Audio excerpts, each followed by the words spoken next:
क्या लिखा हुआ है, एक घड़ी का अंकित मूल्य 2500 है और बट्टा कितना 10%। तो क्वेश्चन क्या पूछा, बट्टे की राशि और दूसरा क्या पूछा, विक्रय मूल्य क्या है ना।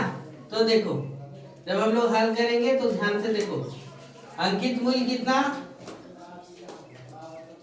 2500 और बट्टा कितना 10% है ना, बटा कितना 10%, तो इसको लिख दो कितना 10 बटा कितना 100 है ना। अब देखो अंकित मूल्य पूछा, पहला क्या पूछा, बट्टे की राशि, तो डायरेक्ट निकालना पड़ेगा, बट्टे की राशि हम लोग डायरेक्ट निकाल लेंगे। क्या करेंगे, देखो 2500 का कितना 10%, तो 10% बराबर कितना 2500 का कितना 10 बटा कितना 100, 2 जीरो 2 जीरो 25 है कितना 250 रुपये है ना।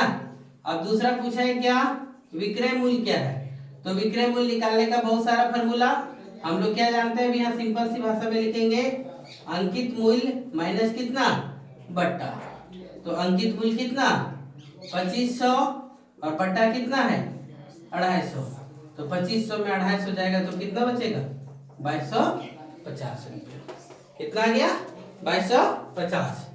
दूसरा एग्जाम्पल देखो, जस्ट यहाँ क्या लिखा हुआ है, सो अंकित मूल्य कितना दिया हुआ है, सो देखो है ना 450 रुपया, कितना 450, विक्रय मूल्य बराबर 360 रुपया, विक्रय मूल्य कितना दिया हुआ है 360।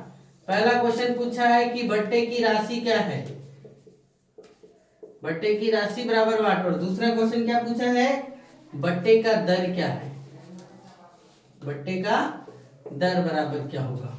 तो देखो अंकित मूल्य 450, विक्रय मूल्य 360, तो बट्टा बराबर क्या होगा, बट्टा बराबर क्या, अंकित मूल्य माइनस क्या विक्रय मूल्य, यानी 450 माइनस कितना 360, यानी कितना 90 रुपया, कितना 90 रुपया।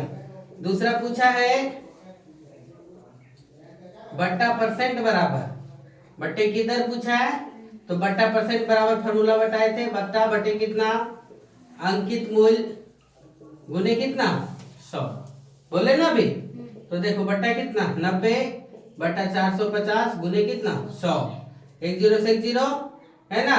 देखो 45 दूना कितना 90, दूध है कितना 20%, यानी बट्टा कितना है 20%। समझ पाए, चलिए बनाइए।